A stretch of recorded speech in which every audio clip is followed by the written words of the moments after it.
Hello everyone, it is Friday, Erev Shabbos, May 28th, 17th day of Sivan, as we head into Shabbos, Parshas Beha'alotcha.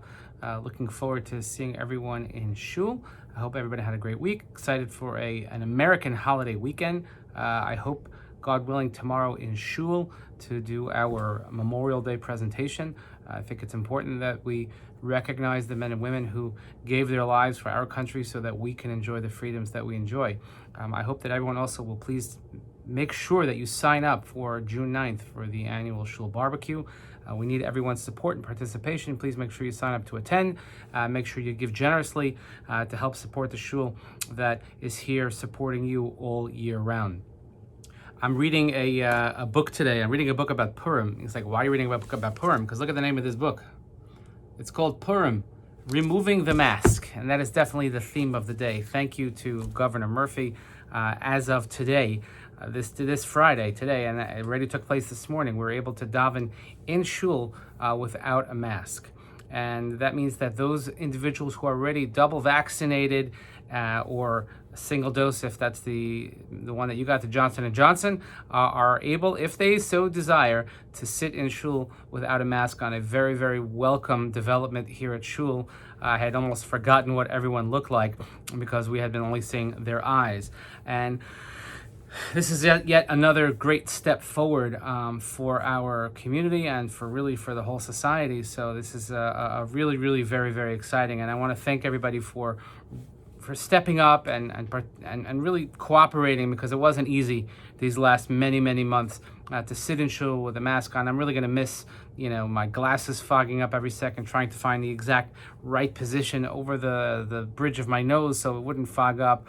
I enjoyed this morning for the first time sitting in my seat and actually kissing my tzitzis and feeling during Shema and feeling the tzitzis as I kissed them during the third paragraph of Shema. Little things like that. But most importantly, to see smiling faces on everyone is something that is most welcome.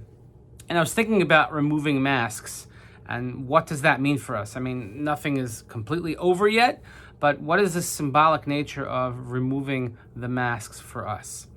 And I was thinking that, there's so much that we have learned, and hopefully there's a lot that we will take with us going forward about what we really value during life, when life throws us challenges, and what's important and who is important. And I think that sometimes we need to remove the mask to uncover true beauty or true meaning that lies beneath, because often in life we are faced with situations where there's a veneer, where there's a cover, there is something that's really shading us and protecting us from the reality, and it's our job to look beneath and to look closer. And now maybe as we shed our physical masks, we could look for deeper meanings and hopefully maintain those and carry them with us going forward. Last night I had the privilege, Sarah and I had the privilege to spend a lot of time in the car to go to a wedding in Long Island. Now, it's not uncommon for us to go to weddings, and I was a co-officiant at this wedding for former congregants, but people that we have remained close with for many years. Now, this is it was a beautiful setting, by the way. It was literally on the beach.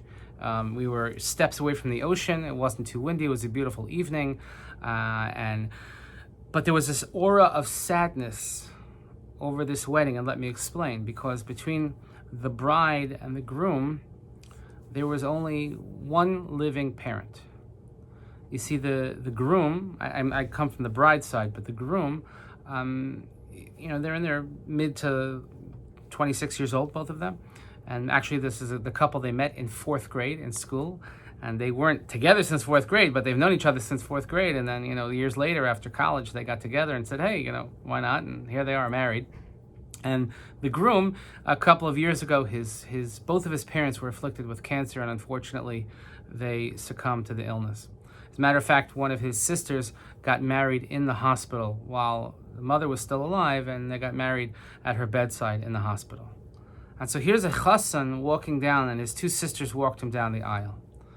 And the Kala, the bride, whom I known for many years, I actually officiated her bat mitzvah, and for years and years on a refrigerator, back when you could put magnets on refrigerators, there was a picture of me because I had a matching tie that matched her dress perfectly as we went up there together and did her presentation. But when she was 11 years old, her father also died of cancer. He was barely 40 years old. And it's 16 years ago, and here she is, she's 27, and she's walking down the aisle with just her mother. And they get under the chuppah, and on the chuppah is adorned with 2 talesos. There are 2 talises belonging one to each of their fathers. And we're sitting there, and I wasn't prepared for that emotion, but it was so unbelievably sad. But then I thought about it, and then I was participating in the ceremony and celebrating with this beautiful couple. I realized that was just the mask. That's the mask. The mask that covered everything was sadness. But when we pulled it off, and when we showed our true faces, what was really there was simcha. Is that here are these 2 people who have had a fair amount of misery in their lives, but you know what? They found one another, and they found a way to be happy, and they found a way to build a new life and to keep their families going, and to bring families together, and they have living grandparents, and to show them the nachas, and to show that they're resilient and they have the ability to move forward and not be defined by the misery that has happened to them. That's removing the mask. That is something that, I learned such a tremendous lesson that, we have so much that's wrong in our lives that we can complain about. But when we pull off the mask, we should realize how fortunate and lucky we truly are.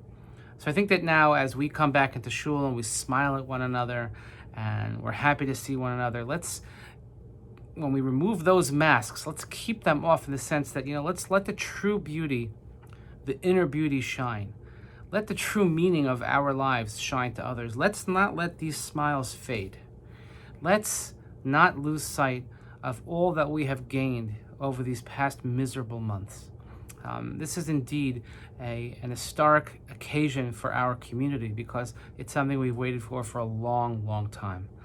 Let's not blow it. Let's not lose the meaning. So I look forward to seeing you in person with your smiling faces here in shul tomorrow on Shabbos and beyond. Wishing you all Shabbat Shalom. Can't wait to see you without the mask.